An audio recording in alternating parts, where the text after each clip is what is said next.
தாய் தமிழ் உறவுகளுக்கு வணக்கம். சிறையில் இருந்தபடியே பதவியேற்றார். சிறையில் இருந்தபடியே பதவியேற்றார் என்ற தலைப்பில் இந்த காணொளியை காண்கிறோம்.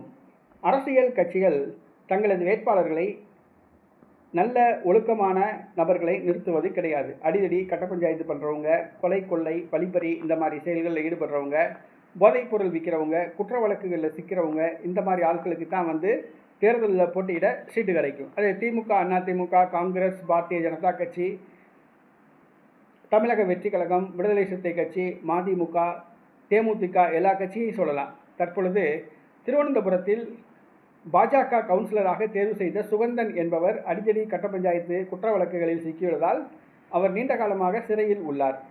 அவர் திருவனந்தபுரம் உயர்நீதிமன்றத்தில் வழக்கு தொடுத்திருந்தார்.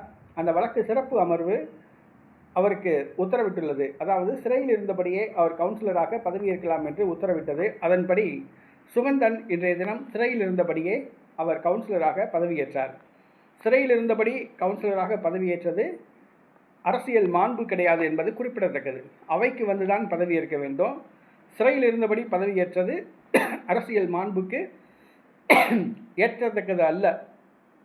பொதுவாக அரசியல் கட்சிகள் இந்த மாதிரி குற்ற வழக்குகள் உடையவங்களை தேர்தலில் போட்டியிட வாய்ப்பு வழங்கக்கூடாது. அது பாஜக சொல்லவே வேணாம். இந்த மாதிரி குற்ற வழக்குகள் யார் சிக்கியிருக்காங்களோ அவங்களுக்கு தான் சீட்டு கொடுக்கும்.